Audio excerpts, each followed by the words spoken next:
All right. Hi, everybody. Welcome. We're not playing our song today. We were having some technical difficulties starting out with our song. So I know we always have that playing while people are coming in. So you guys are missing out on our theme song today. All right. So let's just go ahead and get started. We got somebody else coming in. I know we always like to start a couple of minutes after 11 just to let people come in, but today we have a special guest speaker, which is pretty exciting. Hey,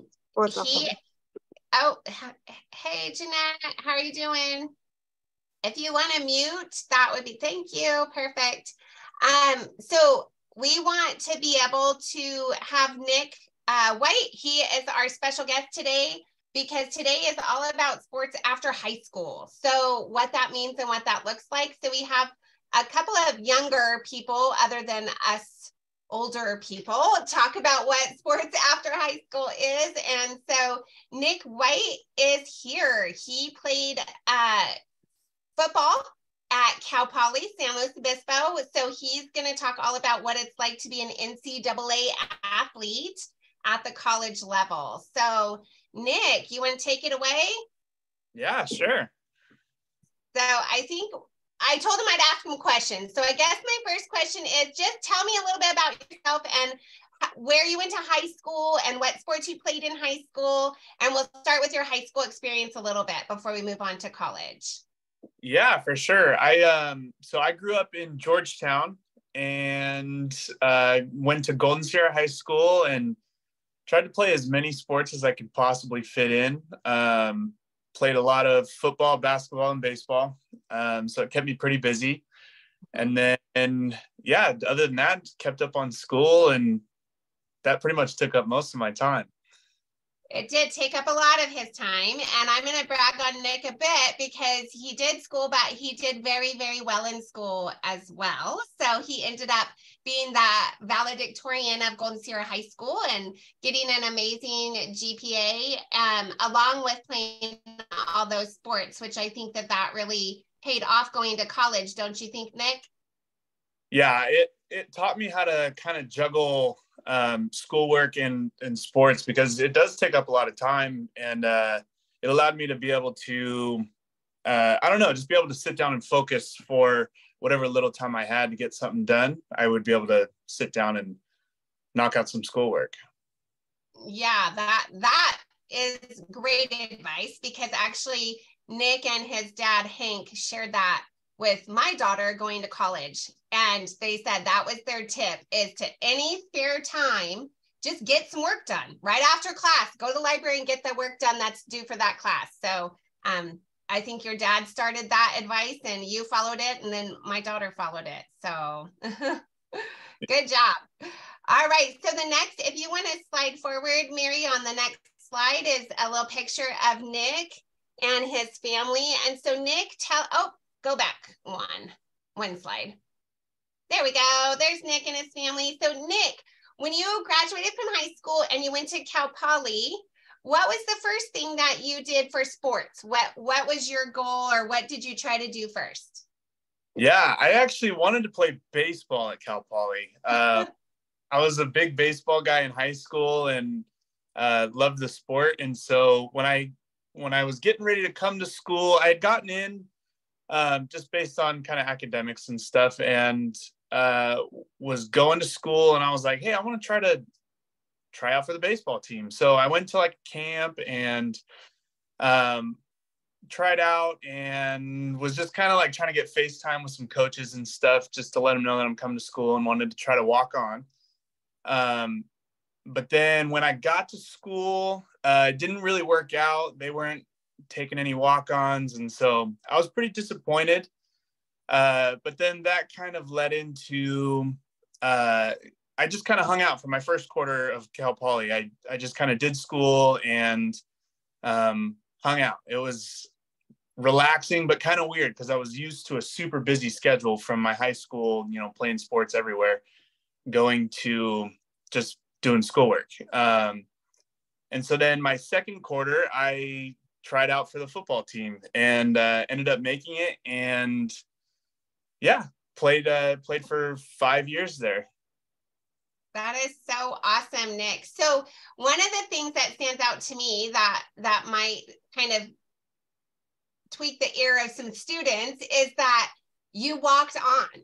So that's kind of exciting, even to students that think that maybe, they're good enough to play at the college level, that you don't have to necessarily be recruited, that you can walk on. Mm-hmm. Did you know the coach first? No, I didn't really know anyone there. I really just was I was in the gym actually one day, and I saw some guys with football t-shirts on, and I just walked up to them and started a conversation and said like, hey, who would I, talk to if I wanted to try to walk on? And they pointed me towards the coach's office, and I ended up just kind of going down there and knocking on the coach's door and saying like, hey, like, I don't know what this really looks like, but I would love an opportunity to try out. And he was like, yeah, sure. So he allowed me to work out with the team kind of through the off season. And then we did some spring ball practices and stuff. And then through that, they kind of evaluated me and gave me a spot on the team. Wow, so cool.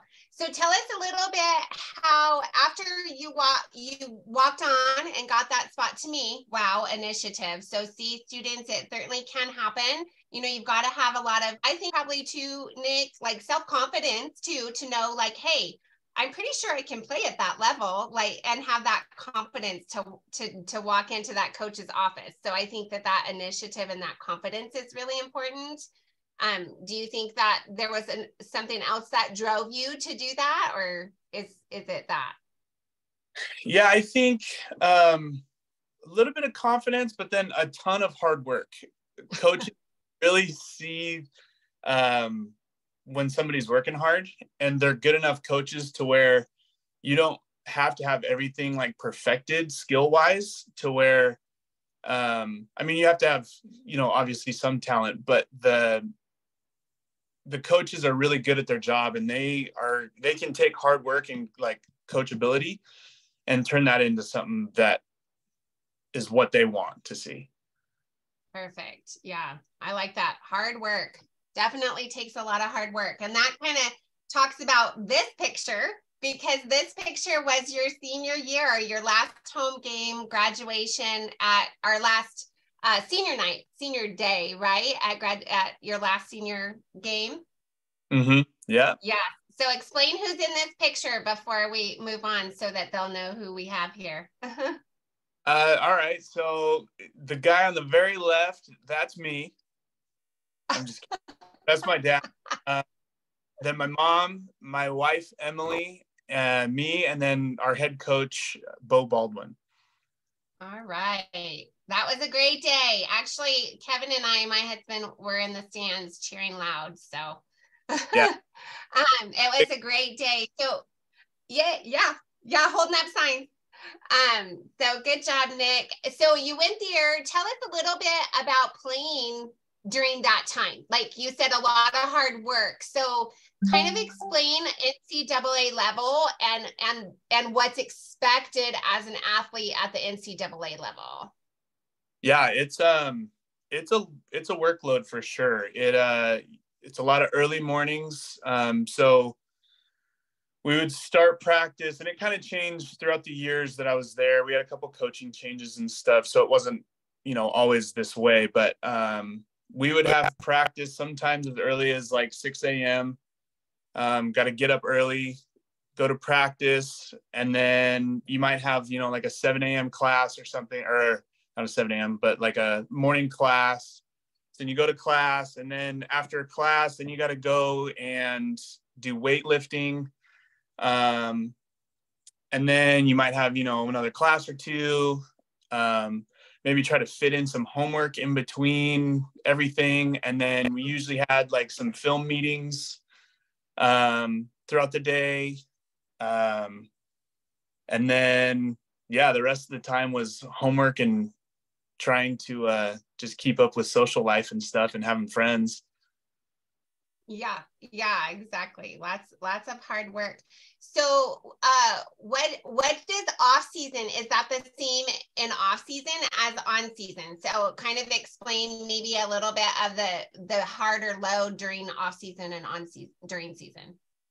Yeah, I think especially like during the winter, for football, that's like we're really off season. We're just doing weightlifting at that point. So usually in the mornings we would get up and do like a team run and then go into the weight room, lift weights for the running and lifting weights was probably a total of about 2 hours. And then that was pretty much it. We would have like kind of team run practices to where we would just go out, and it was a little more low key than our normal practices with coaches there. But during that point for football, the coaches weren't allowed to be on the field. So we would just kind of run practice on our own, run plays, kind of scrimmage the defense a little bit. And that was pretty much that for the winter. That was kind of our really, off season, if you can call it that.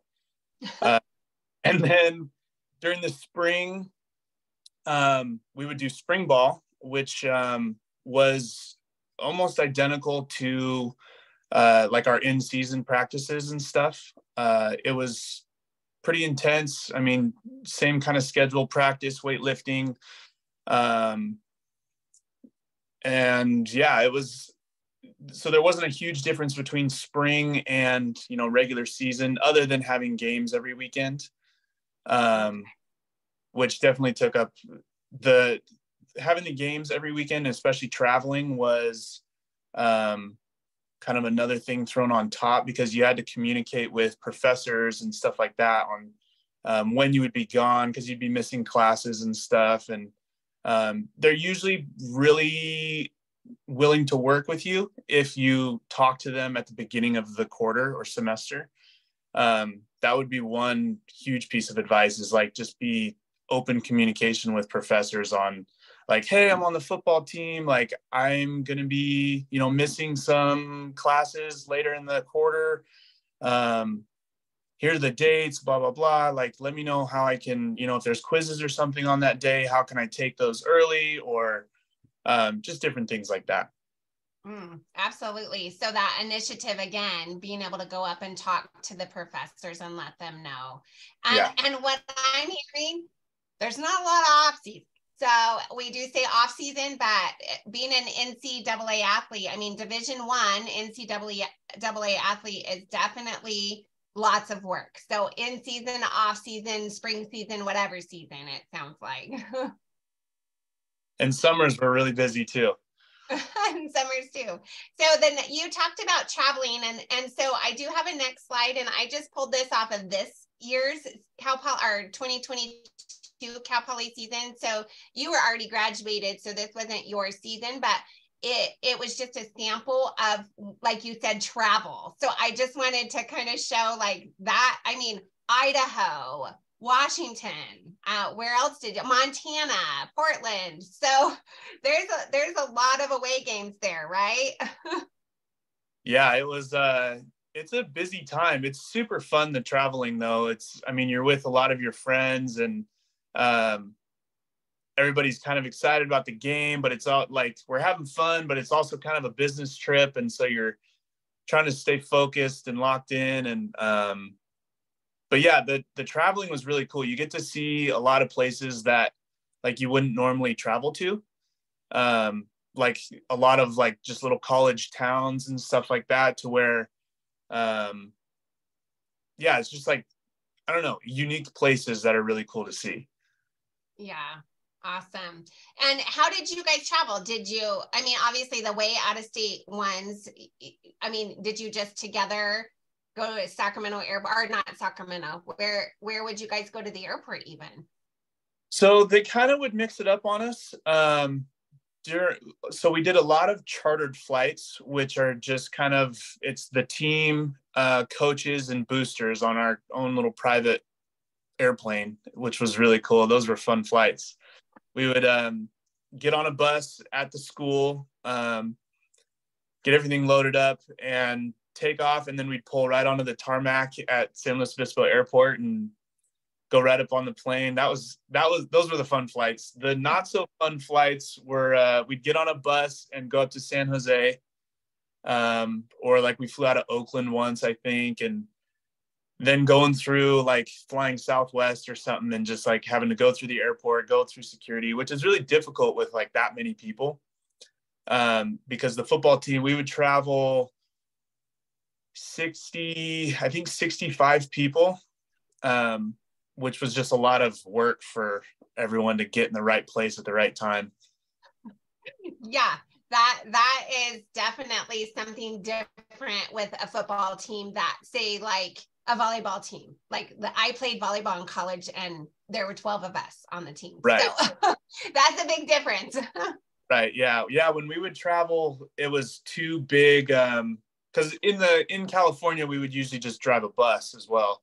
Would have 2 or 3 of the big, huge buses. And then it was kind of funny watching like the volleyball team and some of the smaller teams that didn't have as many players. It was, they would just have like the Cal Poly vans and everyone would load, take off. All right. So that kind of shows a little bit different of NCAA, but yet depending on your sport is kind of dependent on how much you're able to get. And obviously football team is so huge, you got to do something a little bit different to get all the kids there. So cool. That's fun. So that was a typical schedule. I think you went to all those places. I know that even my son and I got to go up to Portland and see you play up there in Oregon. That was a super fun place to go. But it seems like from watching your schedule when you played, these are pretty much the places you went, right? Yeah, those look, yeah, I think we played at all of those. Yeah, again, it was super fun just being able to see new places. Like I would never really go to I don't know, like Northern Arizona University. Like I would never really think of traveling there, or like some of those schools in Idaho. It's not like places that are like on the map for places you should visit, but it was really cool to be able to see different spots that not a lot of people travel to. And so yeah, it was a blast being able to travel with friends too. Yeah, absolutely. So the next one is you coming through. So I know that's kind of back to not as much travel, because what is this? This is one of your home games. So explain kind of the hoopla at Cal Poly for a home game. Yeah, it was pretty fun. We would get ready, and our locker room was kind of up the hill from our stadium, and so they would set up this big parade before every home game. And so like there was a bunch of there was like some police cars, and then they had some horses, and then they had the cheerleaders, and then the band, and it was super loud and rambunctious, and tailgating everywhere and having a good time. And then we would kind of bring up the rear of the pack and then go get changed and everything. And then this is kind of how we would come in to the stadium. It was a lot of fun. That looks like a ton of fun. So that is so exciting. So I know I've been asking a lot of questions, and I know we have some other people in here, and even, Mary or Rachel or any other students. I see one of them saying, that looks like fun. Yes, lots of fun, I think, right, Nick? I mean, we talked at first all the hard work, but definitely fun too. Yeah, definitely a lot of like rewards for the hard work. I mean, you have to really stay on top of your work and everything, but I mean, you get to do stuff like that. You get to you get a lot of free workout gear, which is pretty cool.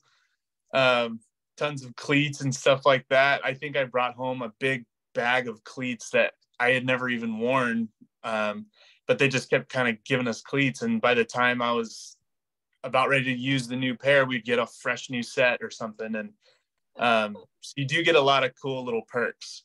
Yeah. And by the way, he's got a rather large foot. So my nephew got that whole bag of cleats first. So he was like the in guy playing football over at Placer High School. So Nick, I've got a question for you. You look like you've got the body of a tight end. What position did you play? I played tight end. You're okay. Out there. All right. And Michelle, I don't know if you were going to talk about this, but I was going to ask about the NCAA process, like the eligibility process.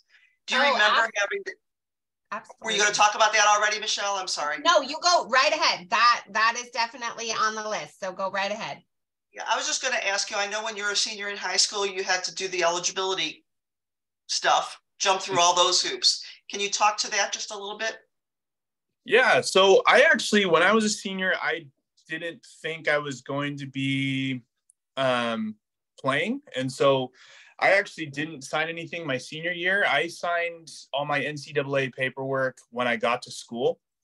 And it's a lot of paperwork that you just kind of look through and sign. And they have some different rules on like marketing and different things of that nature, gambling and stuff like that. And it's just kind of a check-in. I mean, I never even really was doing anything that would have broken the NCAA rules.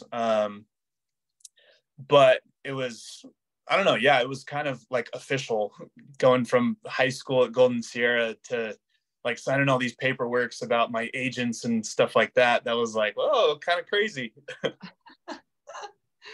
Yeah. So since Nick, you already accepted to Cal Poly, you were already at Cal Poly, and then you walked on and started football then your sophomore year at Cal Poly. So I think that's a little bit different than if you were to go straight in, because there's a lot of NCAA stuff you would have to do in high school in order to be eligible. So I think that maybe that's just what we want to make sure our students hear, that if you do want to go directly in, that there are some NCAA stuff that you do have to take care of while you're in high school.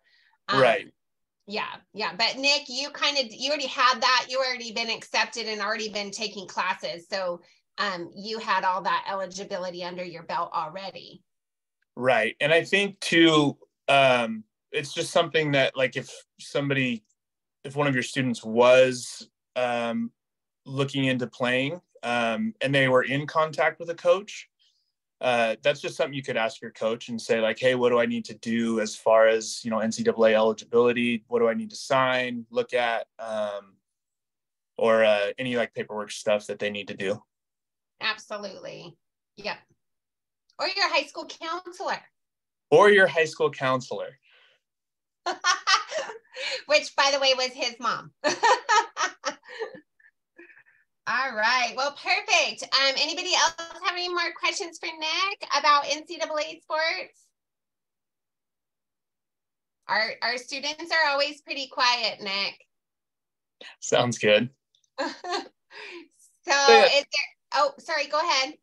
Another perk to being on a team is priority registration. Signing up for classes, it is just chaotic, but when you're on a team, they will like allow priority registration, so you get to sign up for classes before anyone else does, which is really useful. You kind of get to pick schedule a little bit better and not have to worry about classes being full before you can get in, which is actually really needed because your schedule is really set with, in my case, football was, in the mornings I had to have 7 to 9 open for practice, and then I had to have noon to 1 open for meetings or whatever the times were. So it was really nice to be able to kind of pick my schedule based off of like the football requirements and stuff. That's huge. That priority scheduling is huge. And you took a bunch of classes. So you had an extra year of football because of COVID. I did. Yeah. Yeah. So tell us how that worked out in your benefit for your education. Yeah. So I ended up, so my senior year of football, I was kind of out of classes. I had taken on what I needed to take in order to graduate. And I was like, well, I got some more football to play, but I don't know how it's all going to work out. So I applied to the master's program and got in and got a master's degree while I was playing my last season of football. So it worked out timing wise really well. Yeah, because that definitely is unusual for a student to be able to go play an NCAA sport and graduate with your master's. So while you're playing the sport. So I think that that's pretty unique, but I think that was really because you were given that extra year of eligibility because of COVID. So is that mainly why you had that extra year? Yeah, pretty much. And then COVID kind of delayed everything. And so then, but it gave me an extra year of eligibility. So it really kind of, I don't know, it all worked out at the end. But it was a really good opportunity because a lot of people, when they're playing a sport, they take their time with their undergrad degree. I ended up getting mine done. And then when I wanted to play one more year of football, I was like, well, I guess we can just keep going and go on to a master's degree. Yeah. So go ahead, Mary. Do you have a question? I've got another question for you. You said you were a walk-on, Nick, but were you awarded a scholarship at any point through there? I was not. No, I pretty much stayed a walk-on the whole time, which, you know, I knew a few guys on the team that they walked on, and you know, you see videos of coach coming out and saying, you know, oh, Nick, you're on scholarship, and the whole team goes crazy. That happens. It's really cool. It's super fun. Everybody celebrates for, you know, whoever's getting the scholarship. And yeah, it's pretty cool when that happens, when you see a walk-on guy, you know, get a scholarship. But it didn't happen for me. But, you know, it is what it is. Oh, but Nick was, I have to say, I mean, definitely a leader on that team. I mean, we could have slapped him to give him a scholarship, but it didn't help us moms to do that. But definitely a leader. I can say that for you, Nick, just watching you start as a freshman to how you are a sophomore actually, but how you ended as a senior. Just such a leader on that team, and we're, you know, just so proud of you for that, because I mean, that's a lot of work to stick in there, and really that's like doing a job every day of your life and not getting paid. Just doing it because you love to do it, and you know, there's a lot of character in that, and that's pretty awesome. So Michelle, that makes me think of one more question, if I could. I'm sorry, I keep asking you a bunch. One more question, Nick, and would you kind of explain about how your experience as a football player, or maybe the values you learned or whatever, has assisted you at where you are now? Like, did it help your career? Has it helped your networking? How has that college football experience impacted your future? Definitely. Yeah, it's affected my future a lot.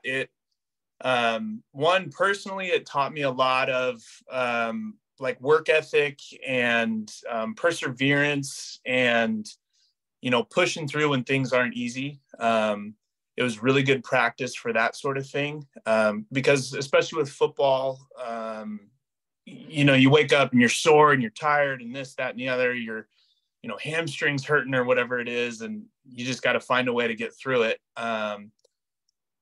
So that was one thing. And then, like you said, networking was huge.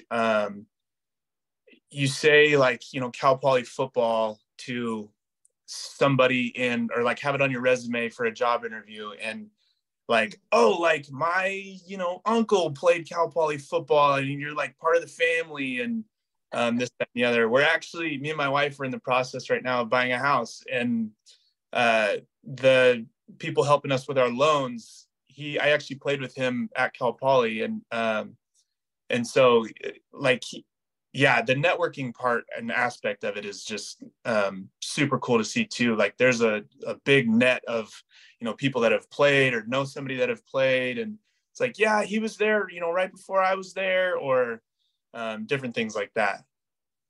That's awesome. That is so awesome. I have a quick question. It's a little sideline. Sometimes athletes, want to go pro, right? So they don't know what to major in because all they want to do is play their sport forever. So what did you end up getting your undergrad and your master's in, and what did you decide to end up do career-wise?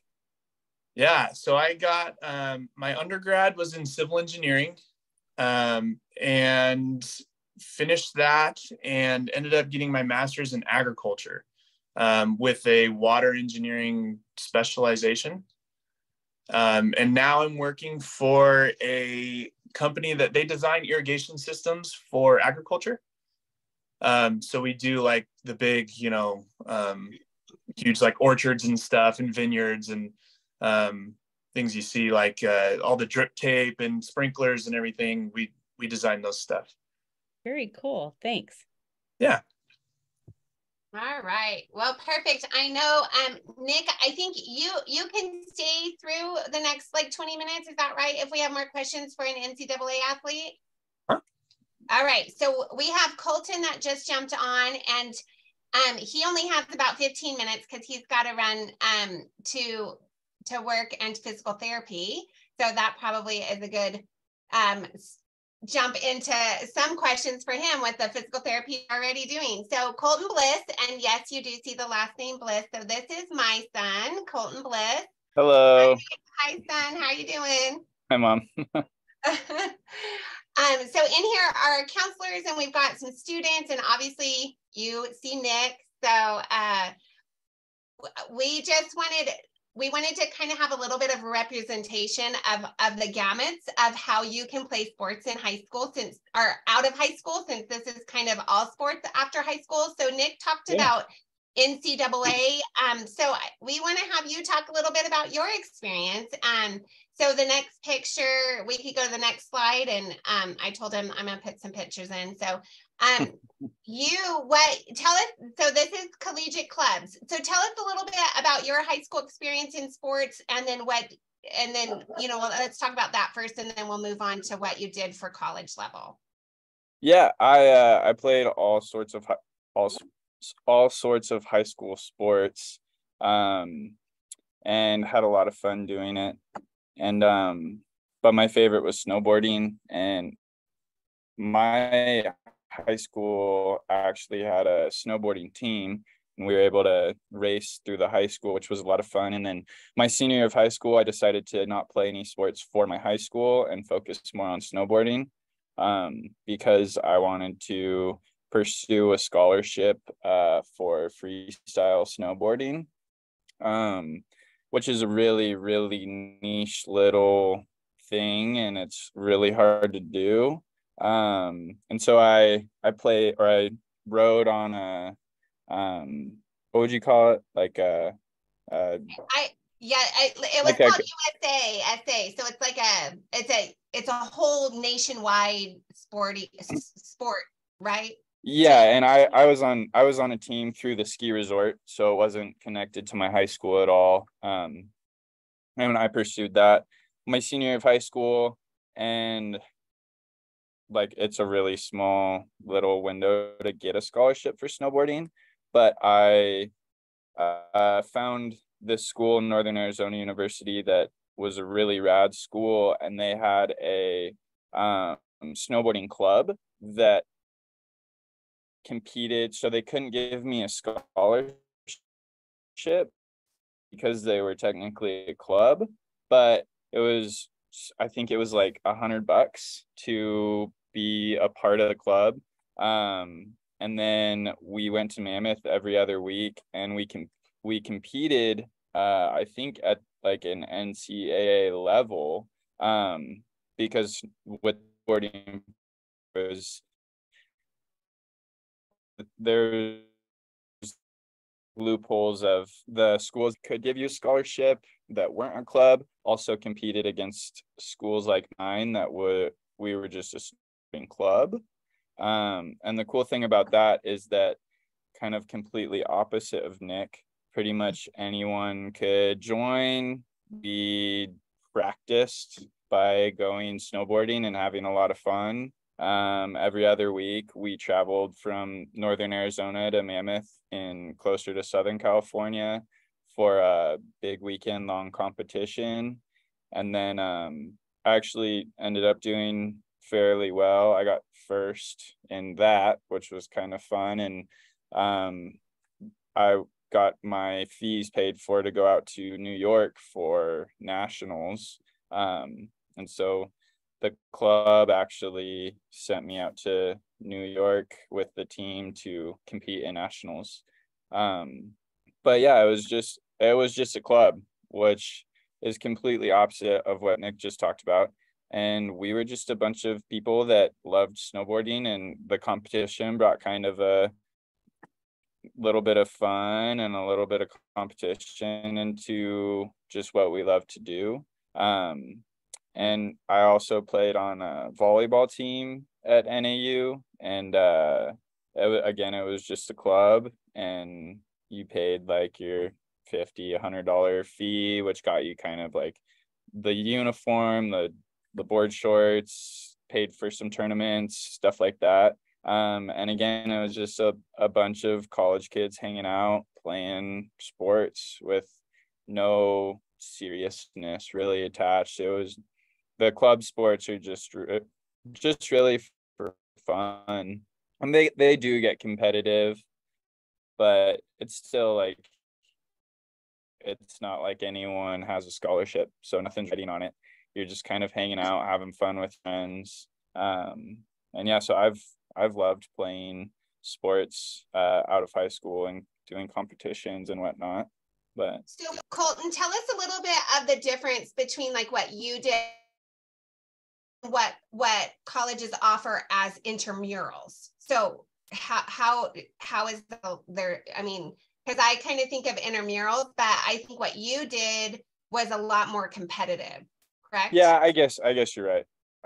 What I did was more competitive. I guess you did have to try out, and they kind of like cut down who could go to competitions for snowboarding and who could go to the volleyball tournaments. So yeah, there's like the sports at school, the clubs at school, and then the intramurals.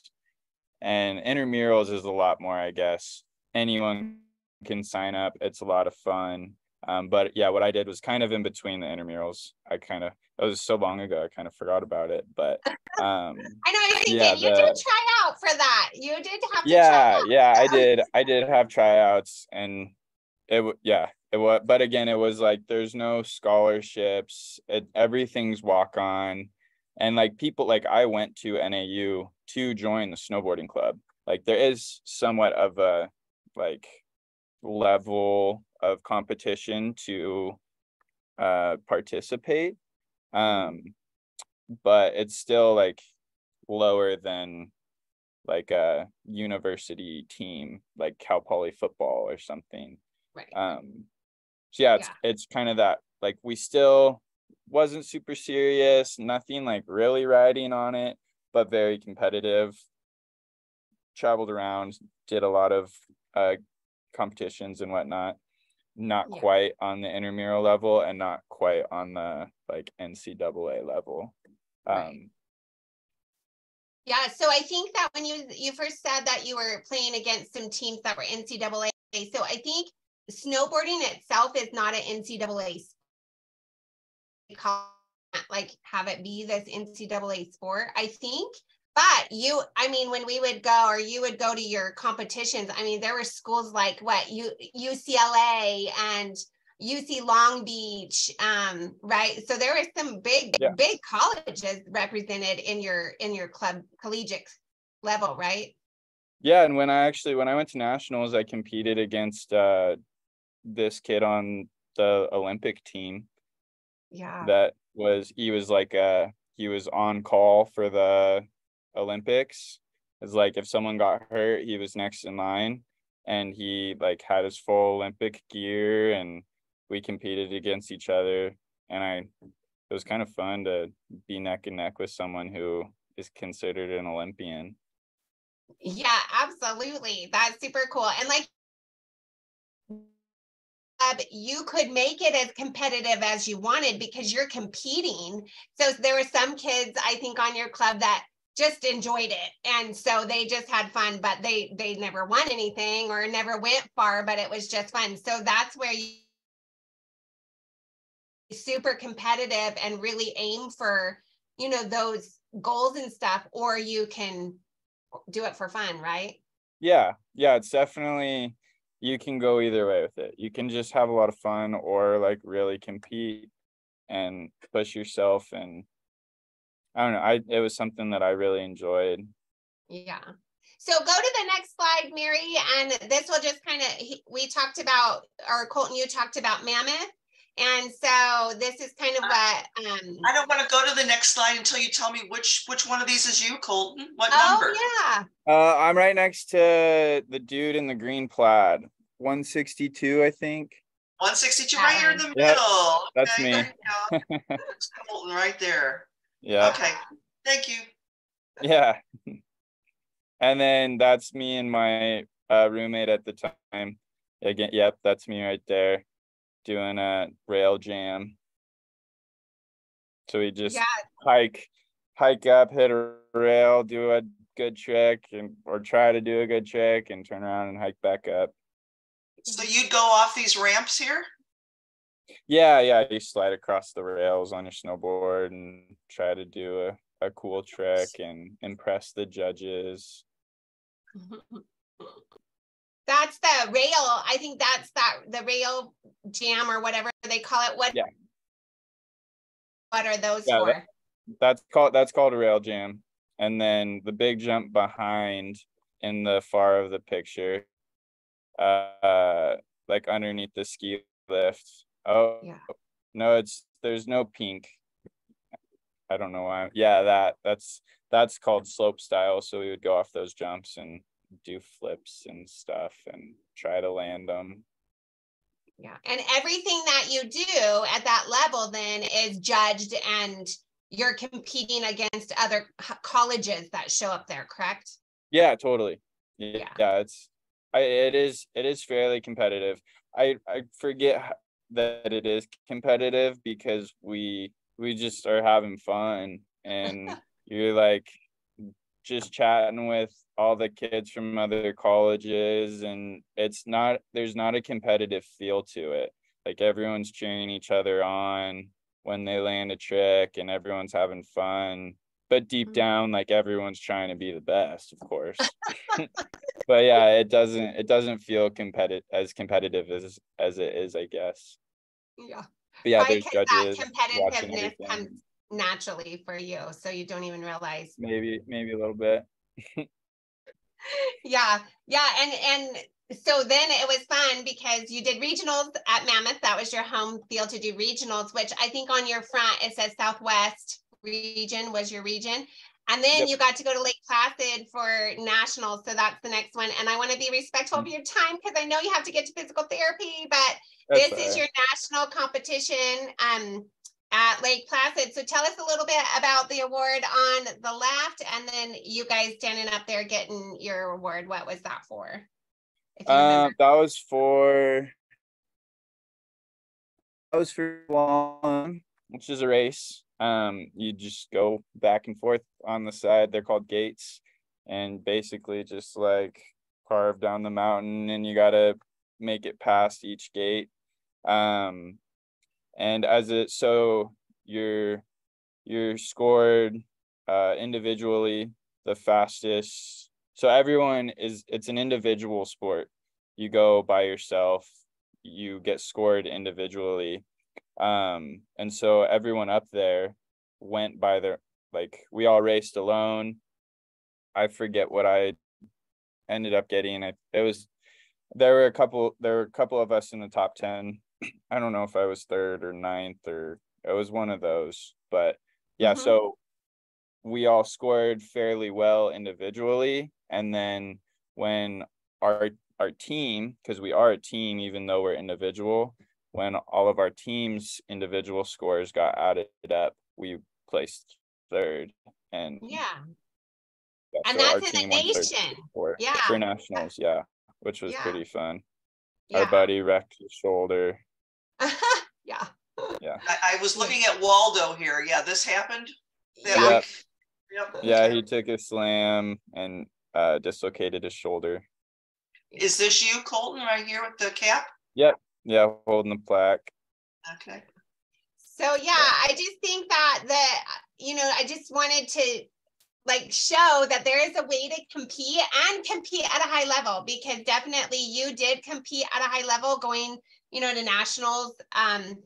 But that was individual. You didn't have to, be NCAA approved or any of that. So some of our students that maybe are like, being an NCAA school or trying to go through all that eligibility, what else is there? And so I think that just having your experience is super awesome to show other students that they can still play sports after high school if they're not an NCAA, Cal Poly player as well. Yeah, totally. And yeah, you're absolutely right. I kind of forgot how competitive it was. It was very competitive. I'm actually one of the kids on the left over there in that picture is a pro snowboarder now, and there's a lot of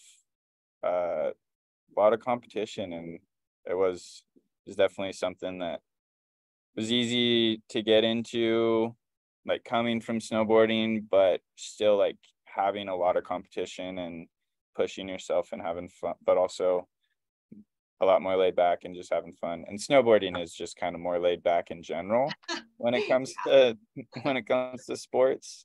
But yeah, it definitely there's a lot of options you can do after high school. You don't need to be crazy smart to get scholarships or whatnot. I don't know. I went to community college. I went to a community college that was partnered with Northern Arizona University, which allowed me to work on my gen ed while competing on the snowboarding team, which was super cool. Yeah, a lot cheaper that way too, huh, Bub? Oh yeah. All right. Well, I want to be respectful of your time. I know you're probably late to your physical therapy. Yeah. So explain why you're going to physical therapy real quick. That was probably snowboarding accident. From snowboarding, yeah. Wrecked my ankle for the second time and had to get surgery again, and now I'm just in the recovery phase. So yeah, gotta hobble to PT and get my ankle strong again for next winter. Yep. All right, Colton. Thank you. You head out to physical therapy. Good to see you. Love you. Love you. Thank you all for everything. I don't know. Did I just hit leave? Yeah. Perfect. Okay. All right. All right. I just want to make sure. Sorry, guys. I know I didn't get to ask. Bye. We didn't get to have you guys ask him many questions because I don't want him to be late to physical therapy. So, if you have questions, let us know. We can have him jump on again at some point if we need to. But I just wanted to kind of wrap it up. The next slide, we talked about NCAA, and we still have Nick here. So if you have NCAA questions, we definitely want Nick to answer those.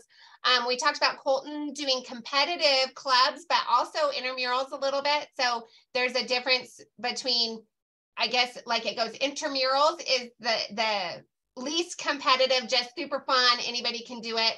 Then there's the competitive clubs that, can be really competitive and you travel and go compete against other colleges. And then there's also NAIA.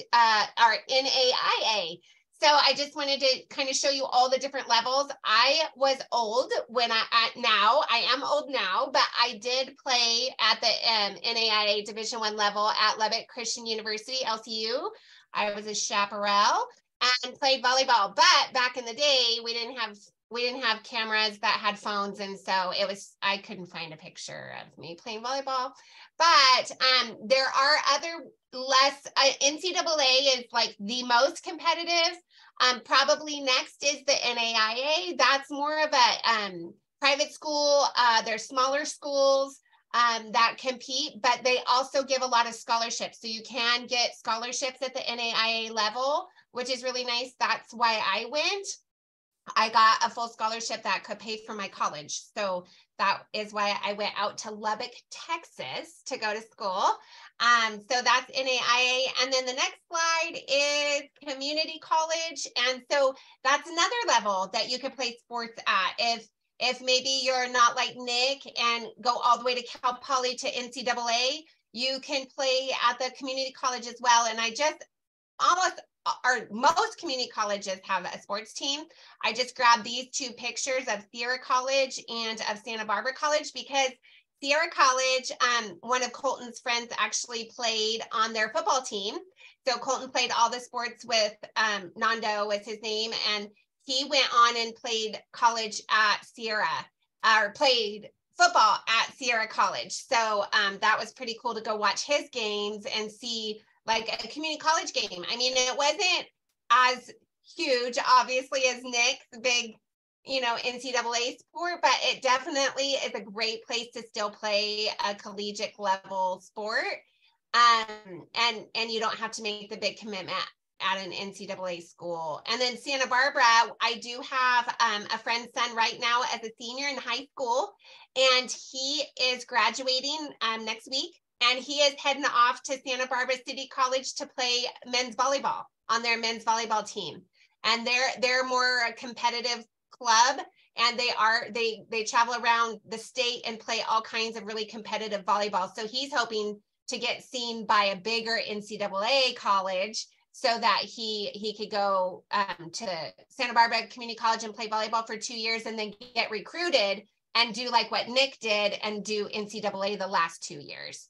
So that kind of just wraps up all the different levels of sports after high school and what you can do with sports. And we still have Nick here. He stayed on because I felt like I had to rush him off to get Colton in for a few minutes. But if you have any questions, or Nick, if there was anything you kind of wanted to end with or let our students know, that would be awesome. Yeah, one thing that I didn't understand at all when I was in high school was a redshirt year. You hear people say that a lot, but you're kind of like, what does that even mean? A redshirt year, all it means is in college, you have 5 years to play 4 seasons of your sport. And then the redshirt year, you're still on the team, but you just didn't play during the season.